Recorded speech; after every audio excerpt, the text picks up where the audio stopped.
This is Cully Perlman for NovelMasterclass.com. Today we're going to talk about query letters, what they are, who they're for, and how to make yours stick out in a crowded query letter pile at literary agencies. Before we begin, please like, share, subscribe, and comment down below. This will help us continue to focus on the topics you're interested in and help provide you with the content you find valuable on your journey to being a published author. There are also links to contact information for literary agents, as well as resources down below in my bio, so please check them out after the video.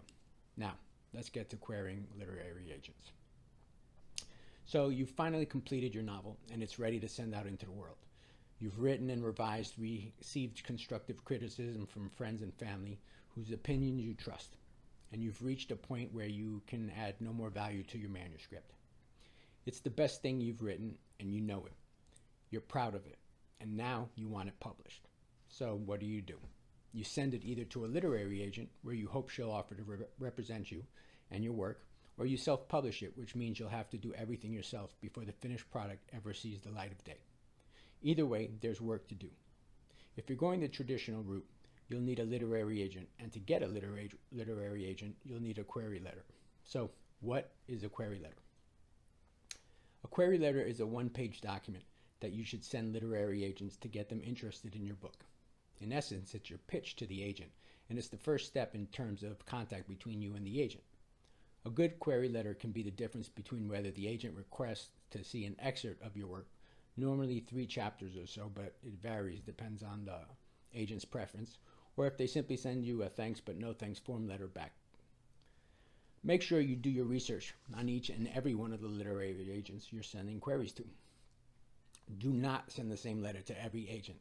Form letters are easy to spot, and anyway, you want to personalize the letter to each agent. What books and authors does the agent represent? How are the books and authors the agent represents similar to your book? Do you have a personal connection to the agent? Maybe you met and spoke to them at a conference, or were you referred to them by someone? Let the agent know that. Your goal is not only to sell the agent on the premise of your novel, it's to show them that you've done your homework and think he or she is the best person to represent your work. Literary agents know how nervous you are, and that's okay, but you also need to show that you're a professional. That'll stick out for them, and there'll be more of an opportunity for them to want to continue talking to you.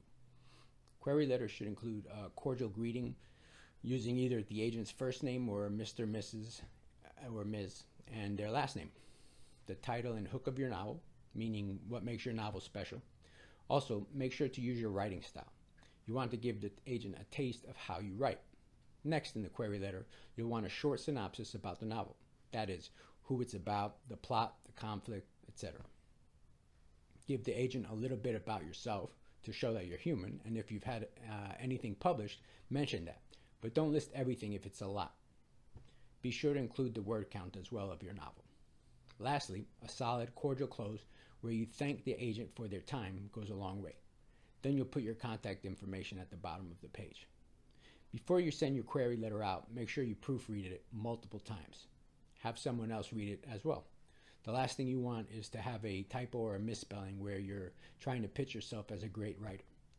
Below is a link to an actual query letter that I included in a blog post. There's also a link on the blog with more examples so you can see the variety that exists in query letters. Also, one quick thing. If you know the agent's first name, you can go that route too when addressing them at the beginning of the letter. It's less formal, but it's more acceptable these days, especially if you have a prior connection to the agent that you're sending the query letter to. Now that we've gone over querying literary agents, please don't forget to scroll down to my bio to like, subscribe, and share the link to this video, as well as to take advantage of the links to the other resources I've posted for you. For NovelMasterclass.com, this is Cully Perlman. Happy writing.